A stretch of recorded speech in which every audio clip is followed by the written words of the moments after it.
بسم اللہ الرحمن الرحیم۔ ناظرین سامعین السلام علیکم ورحمۃ اللہ وبرکاتہ۔ ناظرین سامعین، آج کی اس ویڈیو میں لقمان حکیم اور ان کے بیٹے کی نصیحت کے بارے میں بتائیں گے۔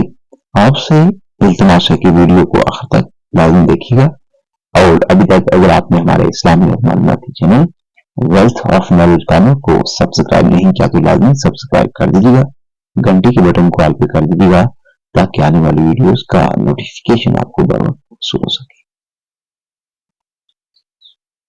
لقمان حکیم اپنے بیٹے کو نصیحت کرتے ہوئے فرماتے ہیں: اے بیٹا، اللہ کے ساتھ کسی کو شریک نہ ٹھہرانا، کیونکہ شرک بہت بڑا ظلم ہے۔ ایک دن لقمان نے اپنے بیٹے سے کہا: بیٹا، تم بازار جاؤ اور سب سے اچھی چیز خرید لاؤ۔ بیٹے نے بازار جا کر زبان خرید لائی۔ لقمان نے پوچھا: یہ کیوں خریدی؟ بیٹے نے جواب دیا: کیونکہ اچھی زبان ہی سب سے اچھی چیز ہے، یہ محبت پھیلاتی ہے، علم بانٹتی ہے اور لوگوں کو جوڑتی ہے۔ پھر لقمان نے کہا: اب جاؤ اور بازار سے سب سے بری چیز خرید لاؤ۔ بیٹے نے پھر زبان ہی خریدی۔ لقمان نے پوچھا: یہ کیوں خریدی؟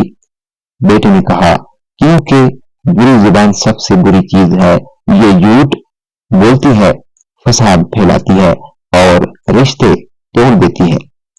لقمان نے مسکرا کر کہا: بیٹا، تم نے سچ کہا، زبان ہی انسان کو جنت یا جہنم تک پہنچا دیتی ہے، اس لیے ہمیشہ سچ بولو، نرمی سے بات کرو اور فضول باتوں سے بچو۔ ناظرین سامعین، آج کی ویڈیو میں اتنا ہی۔ مزید اسلامی اور معلوماتی ویڈیوز دیکھنے کے لیے ابھی تک اگر آپ نے ہمارے اسلامی اور معلوماتی channel wealth of knowledge channel کو سبسکرائب نہیں کیا تو لازمی سبسکرائب کر دیجیے گا، گھنٹی کے بٹن کو آل پہ کر دیجیے گا تاکہ آنے والی ویڈیوز کا نوٹیفیکیشن آپ کو بر وقت موصول ہو سکے۔